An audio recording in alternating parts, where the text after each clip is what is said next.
impulse of force. So according to the definition, the force which acts on a body, for example यहाँ पे देखिए एक bat है, ठीक है, एक बैट है और इस पे कोई बॉल जो है वो आपको हिट कर रही है। इस बॉल को, ये जो बॉल है ये इस बैट को हिट कर रही है, लेकिन कितने टाइम के लिए करेगी? 0.01 सेकेंड के लिए ये हिट करती है, ठीक है। तो यहाँ पे देखिए ये जो फोर्स है, यहाँ से इस पे जो फोर्स लग रहा है, ये फोर्स कितने सेकंड के लिए लग रहा है? 0.01 सेकंड के लिए उस पर लग रहा है। अब इस फोर्स की वजह से इस बैट के मोमेंटम में जो चेंज आएगा, ठीक है, द चेंज इन मोमेंटम, देखिए वी नो दैट कि force is directly proportional to change in momentum, change in momentum, ठीक है। और नीचे क्या लगेगा? Time taken. तो आप क्या लिखेंगे इसको? Time into force equal to change in momentum. अब ये जो चीज है आपकी फोर्स इंटू टाइम, ये क्या है आपका? Impulse. This is impulse and this is equal to the change in momentum. This is equal to the change in momentum. मतलब कि आपका जो फोर्स है वो आपका ज़्यादा लगेगा। जब ये आपका फोर्स ज़्यादा लगेगा तो आपका चेंज इन मोमेंटम जो है वो भी आपका क्या रहेगा? ज़्यादा रहेगा। मतलब मोमेंटम की जो वैल्यू रहेगी वो भी आपकी क्या रहेगी? लार्ज रहेगी। बट टाइम क्या है आपका? कम रहेगा, बिकॉज वी नो दैट कि F is directly proportional to change in momentum upon time. अब अगर टाइम अगर कम करेंगे तो चेंज इन मोमेंटम की जो वैल्यू रहेगी वो इंक्रीज होगी, ठीक है, और उससे क्या होगा? जो फोर्स का इम्पैक्ट है वो भी क्या रहेगा? आपका ज़्यादा रहेगा। तो आप इम्पल्स को I से डिनोट करते हो, ठीक है, I से आप इसको डिनोट करते हो। अब इम्पल्स इज इक्वल टू क्या है? Time into force. तो आप फोर्स की यूनिट क्या लेते हो? देखिए अगर आप इसकी यूनिट निकालें, यूनिट आप बाद में निकालेंगे, पहले आप इसके ये फॉर्मूला लिखिए, I is equal to F into T, और चेंज इन मोमेंटम को हम क्या लिखते हैं? M V minus M U, ठीक है। अब आप इसमें क्या लो? एम कॉमन ले लिया, वी माइनस यू आ गया आपका, ओके। तो आप इसको क्या लिख सकते हो? I is equal to M V minus U. तो ये एक और फॉर्मूला है आपकी इम्पल्स का, ठीक है। अब देखिए इसी फॉर्मूले से हम लोग इसकी यूनिट निकालने वाले हैं। तो दिस इज क्या आपका? ये क्या है? I is equal to F into T. So this is I is equal to F into T. Now the unit of force, unit क्या है आपकी? न्यूटन, और टी यानी कि सेकेंड, ठीक है। तो इसकी जो यूनिट हो जाएगी आपकी क्या हो जाएगी? Newton second. अब वी नो दैट कि न्यूटन आपका क्या होता है? किलोग्राम मीटर पर सेकेंड स्क्वायर भी होता है, ठीक है। तो आप न्यूटन की जगह पे ये लिख दीजिए, और सेकेंड ये आपका हो गया, सेकेंड से एक सेकेंड कैंसिल हो गया, क्या हो गया आपका? मीटर पर सेकेंड, किलोग्राम मीटर पर सेकेंड। तो ये आपकी क्या आ गई? Unit of impulse.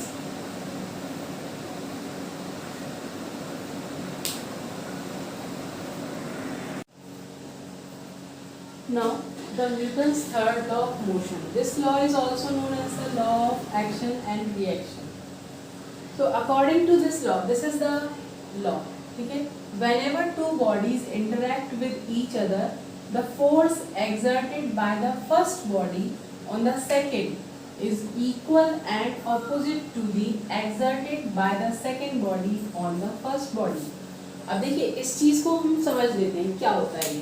देखो पहले तो the force exerted by any one of the two bodies is called action. मतलब कि मैंने कहा कि एक बॉडी है, जैसे एक बॉडी है, ठीक है, मान लो कोई एक ऑब्जेक्ट है, या इसको मान लो ये आपका एक ऑब्जेक्ट है। अब दिस इज वन बॉडी, ठीक है। अब ये क्या कर रही है? ये दूसरी बॉडी के ऊपर फोर्स लगा रही है। तो फॉर एग्जाम्पल इस बोर्ड पे ये फोर्स लगा रही है, तो अब ये क्या है आपका? ये बॉडी वन हो गई, ये हो गई, ये बोर्ड क्या हो गया आपका? बॉडी टू, ठीक है। तो ये क्या कर रही है? इस पर फोर्स लगा रही है। इसका मतलब इसके वजह से जो फोर्स लग रहा है, इसके जो ये फोर्स लगा रही है दैट इज कॉल्ड एक्शन, ठीक है, ये क्या है action, this is called action. And तो इसके ऊपर मतलब इसके ऊपर भी इस बोर्ड की वजह से भी एक फोर्स लगेगा, ठीक है।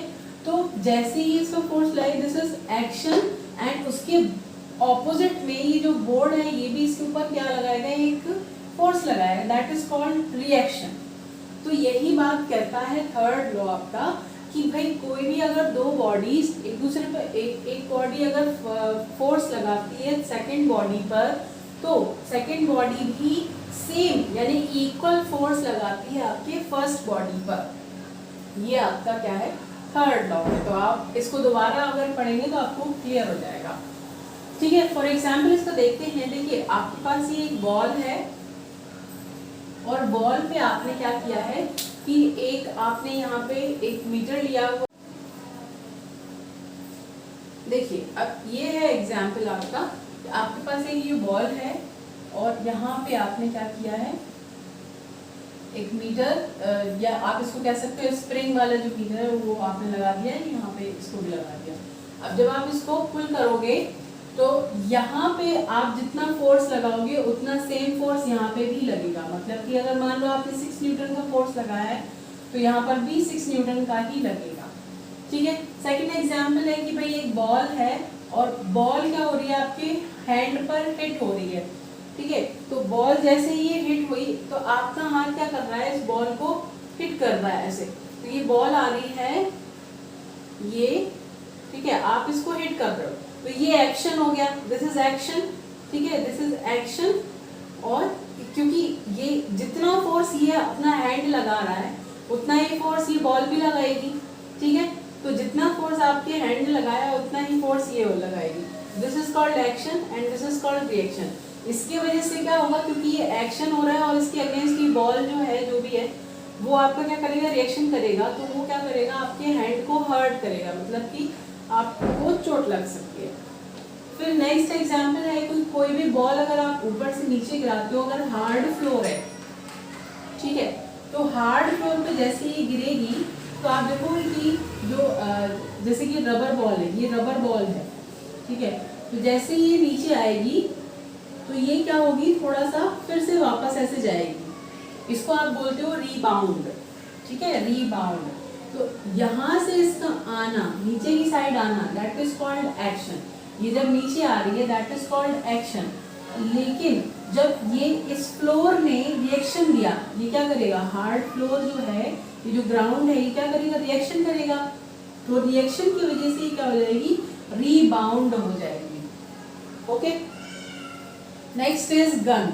तो जब गन शॉट करते हैं तो ये क्या करती है, जो बुलेट है, जैसे कि जो बुलेट है आपने इसको यहाँ से फायर किया, जब ये फायर होती है तो ये पीछे की साइड में क्या करती है, एक फोर्स लगाती है जिसको आप कहते हो रीबाउंड, रीबाउंड फोर्स, ठीक है। जिसकी वजह से जो फोर्स लगता है वो हमारे कंधे पे लगता है, मतलब शोल्डर पे लगता है, या जो भी फायर कर रहा है उसके शोल्डर पे वो फोर्स लगता है।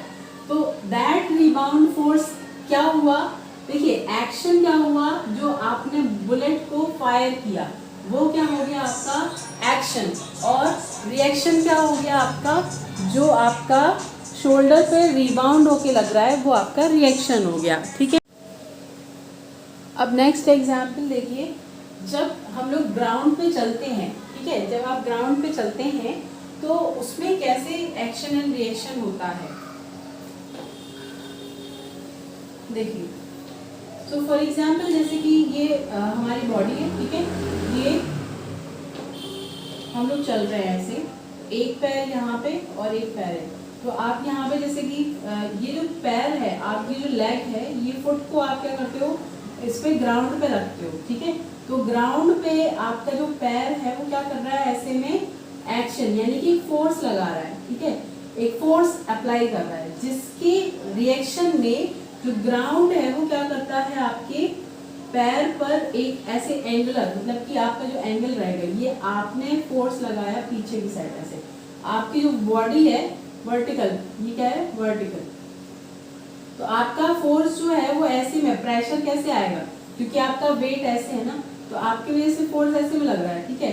लेकिन आप आगे भी बढ़ रहे हो तो आपकी जो रिएक्शन फोर्स लगेगा, ठीक है, वो कैसे लगेगा, ऐसे एंगुलर में, ठीक है। तो ये आपके लेग ने इस पे फोर्स लगाया ग्राउंड पे, और इसकी रिएक्शन में ऐसे में क्या लगा, ये फोर्स, ये रिएक्शन लगा, रिएक्शन किसकी वजह से, ग्राउंड की वजह से, ठीक है, ग्राउंड की वजह से। और एक क्या आ जाएगा, आप कैसे बढ़ोगे, आगे कैसे बढ़ते जाओगे कि आपके पैर पे एक रिएक्शन फोर्स लगा, तो आपका जो पैर है वो क्या होगा, आगे की साइड फॉरवर्ड हो जाएगा, मतलब कि आप आगे मूव करोगे, आगे मूव करोगे।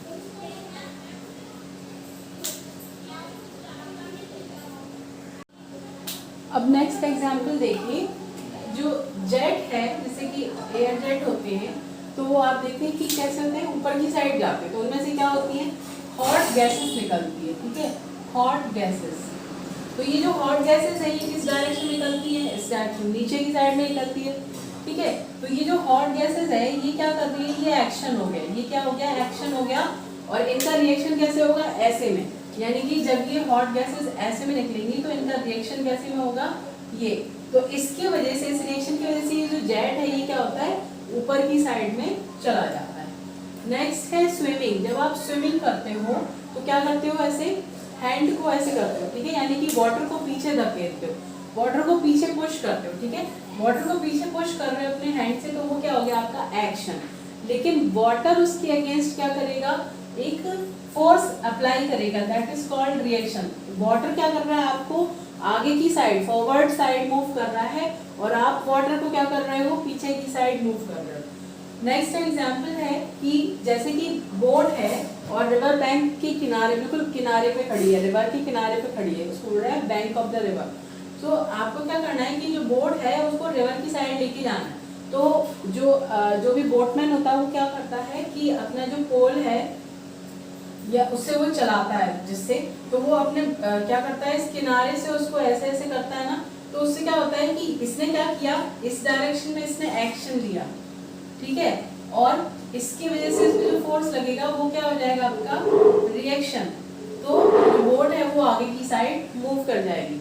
नेक्स्ट एग्जांपल देखते हैं बोट का, कि जब भी बोट से कोई भी पर्सन क्या हो, जंप कर रहा है एक दूसरे प्लेटफॉर्म पे, तो जब ये जंप करेगा तो इसका जो पिछला वाला पैर है, मतलब बैक वाला जो पैर है, लेग है, वो क्या करेगा, इस बोट पे एक फोर्स अप्लाई करेगा। तो इस यानी कि ये क्या हो गया आपका एक्शन। तो इसके रिस्पेक्ट में जो आपका ये जो फोर्स है ये अप्लाई कर रहा है, इसके रिस्पेक्ट में जो रिएक्शन लगेगा वो आगे की साइड, उसकी वजह से क्या होगा, आगे को जंप तो कर जाएगा, लेकिन क्योंकि इसका जो लेग है इस बोर्ड पे फोर्स भी तो लगा रहा है, तो ये जो बोर्ड है वो पीछे की साइड में, बैकवर्ड साइड में ये क्या हो जाएगी, मूव कर जाएगी।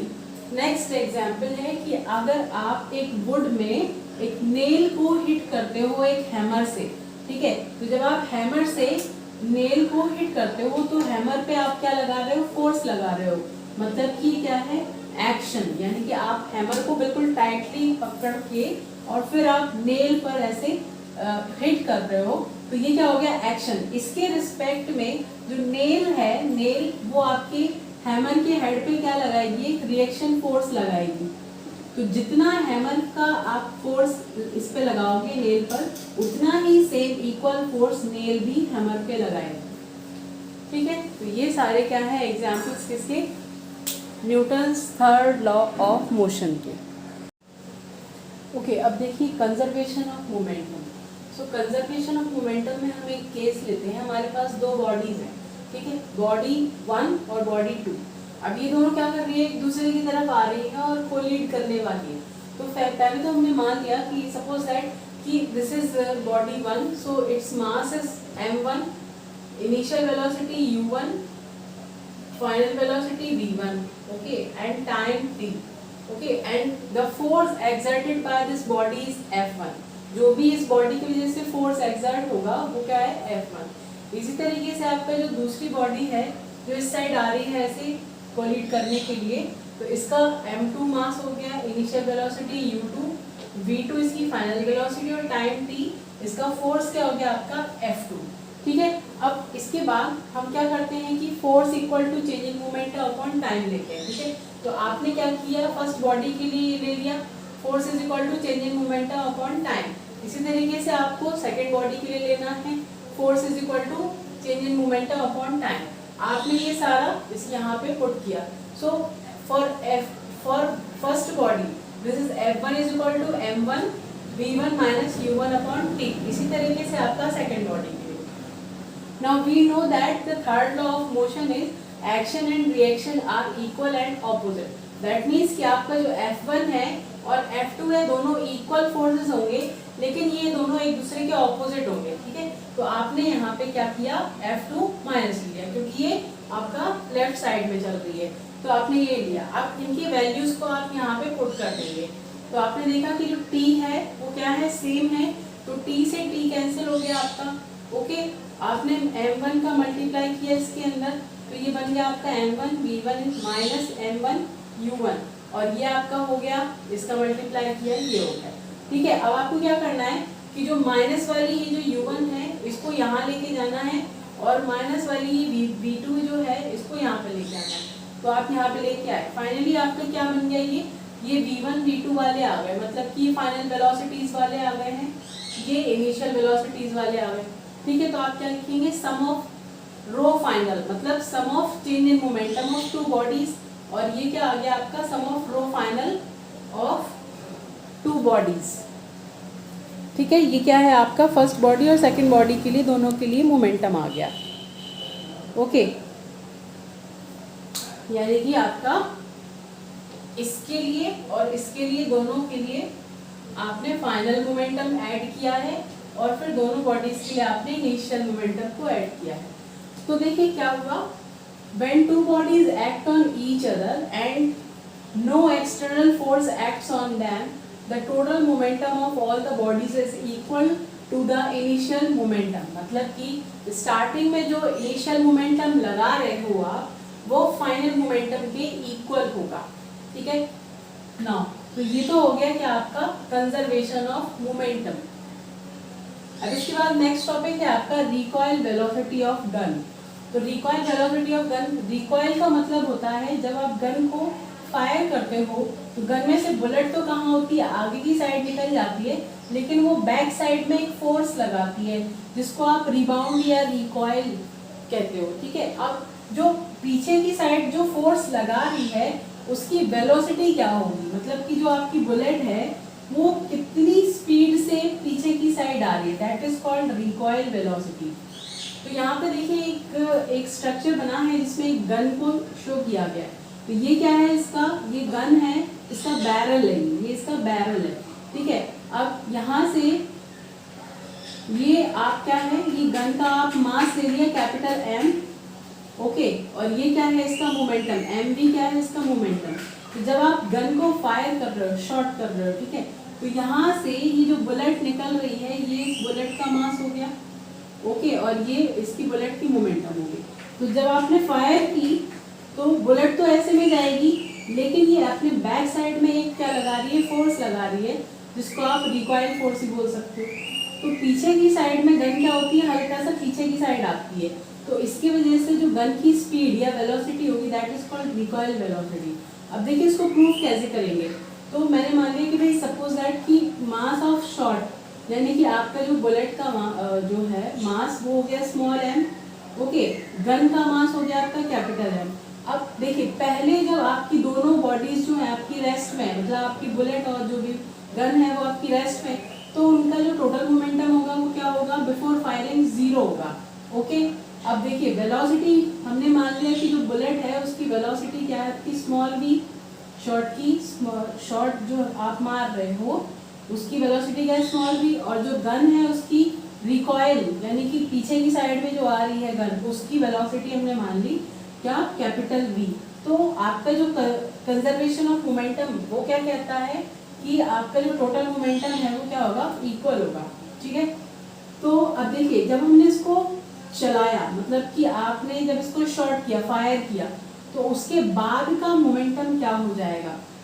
So total momentum after fire यानी कि आफ्टर फायर के बाद दोनों का मोमेंटम इक्वल हो जाएगा, क्योंकि हम यहाँ पे क्या करते हैं, सम करते हैं। आपने अभी देखा कि सम करते हैं। तो ये आपका क्या हो गया, फाइनल आप सम करेंगे दोनों के मोमेंटम का। अभी यहाँ पे हम लोगों ने किया था कि दोनों बॉडीज के मोमेंटम का सम करते हैं, तो ये भी क्या हो गया, आपका सम हो गया। ठीक है, अब ये क्या है, इक्वल टू 0, क्योंकि मास ऑफ कंजर्वेशन के अकॉर्डिंग ये क्या हो जाएगा, 0।